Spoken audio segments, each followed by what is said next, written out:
महाराष्ट्र के मुख्यमंत्री ने एक अंग्रेजी अखबार में लेख लिखकर राहुल गांधी के महाराष्ट्र चुनाव में धांधली के आरोपों का विस्तार से जवाब दिया है। उन्होंने कांग्रेस नेता पर सीधा हमला करते हुए कहा कि जो नेता हार स्वीकार नहीं कर पा रहे हैं वे लोकतंत्र की भावना का अपमान कर रहे हैं। उन्होंने कहा कि जनता ने भाजपा को विकास और पारदर्शिता के आधार पर जनादेश दिया है और इसे चुनौती देना विपक्ष की हताशा को दर्शाता है। सीएम ने राहुल गांधी के ईवीएम और चुनाव आयोग पर लगाए गए आरोपों को भी सिरे से खारिज किया। उन्होंने कहा कि सुप्रीम कोर्ट पहले ही ईवीएम को लेकर दायर याचिकाएं खारिज कर चुका है और तथ्य चुनाव की निष्पक्षता का प्रमाण है। उन्होंने ये भी कहा कि अंतिम घंटे में 74 लाख वोट पड़ना कोई असामान्य बात नहीं है, बल्कि मतदान केंद्रों पर आखिरी समय की भीड़ इसका कारण रही है।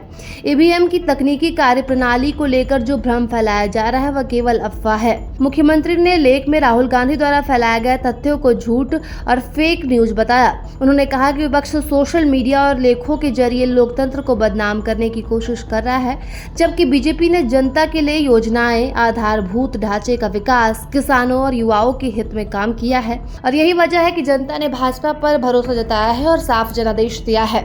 लेख के अंत में सीएम ने विपक्ष को लोकतांत्रिक मर्यादा का पालन करने की सलाह दी। उन्होंने कहा कि चुनाव प्रक्रिया पर बार बार सवाल उठाना लोकतंत्र की नींव को कमजोर करना है और विपक्ष को आत्ममंथन करना चाहिए, न कि हार का ठिकरा प्रणाली पर फोड़ना। उन्होंने लोक सत्ता और अन्य विश्वसनीय स्रोतों का हवाला देते हुए ये भी बताया कि सरकार के पास अपने दावों के स्पष्ट प्रमाण हैं।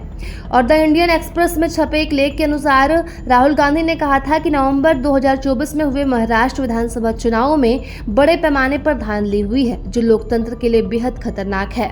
उन्होंने आरोप लगाया कि यह कोई मामूली गड़बड़ी नहीं है, बल्कि औद्योगिकी स्तर की धांधली है, जिसमें चुनाव आयोग और संस्थाओं का दुरुपयोग हुआ।